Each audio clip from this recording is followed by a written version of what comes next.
నిజామాబాద్ జిల్లా రేంజల్ మండలంలో టీఆర్ఎస్ అభ్యర్థి కవితకు చేదు అనుభవం ఎదురైంది. ఓటు వేసేందుకు పోలింగ్ బూత్ కు వెళ్లిన సమయంలో స్థానిక మహిళలు 5 ఏళ్లలో తమకు ఎలాంటి సంక్షేమ అభివృద్ధి ఫలాలు అందలేవని నిలదీశారు. డబుల్ బెడ్రూమ్ ఇల్లు రాలేదని ప్రశ్నించారు.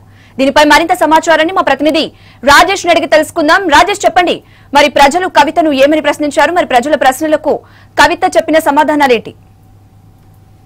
ముఖ్యంగా నిజామాబాద్ జిల్లాలో పోలింగ్ అయితే ప్రశాంతంగా కొనసాగుతుంది. ఉదయం 11 గంటల వరకు 13.8 పోలింగ్ శాతం నమోదైందని చెప్పేసి ఇటు అధికారులు చెప్తా ఉన్నారు. మరోవైపు ఇటు నిజామాబాద్ ఇటు టీఆర్ఎస్ అభ్యర్థి కవితకు నిరసన చేయగలిగింది. ఇటు రెంజల్ మండల కేంద్రంలోని ప్రభుత్వ పాఠశాల ఏర్పాటు చేసినటువంటి పోలింగ్ కేంద్రాన్ని పరిశీలించేందుకు పోలింగ్ సర్వేని తెలుసుకునేందుకు వెళ్ళినటువంటి కవితను క్యూ లైన్ లో ఉన్నటువంటి మహిళలను నిలదీశారు. అయితే 5 సంవత్సరాల నుంచి అభివృద్ధి ఫలాలు తమకు ఏమీ అందలేదని చెప్పేసి వారు నిలదీస్తున్న పరిస్థితి. డబుల్ బెడ్రూమ్ కూడా తమకు రాలేదని చెప్పేసి వాళ్ళు ప్రశ్నించారు. ఈ సమయంలో వారికి నచ్చ చెప్పి అక్కడి నుంచి కవిత జారుకున్నారు. మరోవైపు ఇక్కడ నిజామాబాద్ జిల్లా వ్యాప్తంగా చూసినట్లయితే ఇది కొన్ని చోట్ల ఇటు ఈవీఎంలు మొరాయించాయి. దాని వెంటనే బెల్ ఇంజనీర్లు దాన్ని సరిచేసి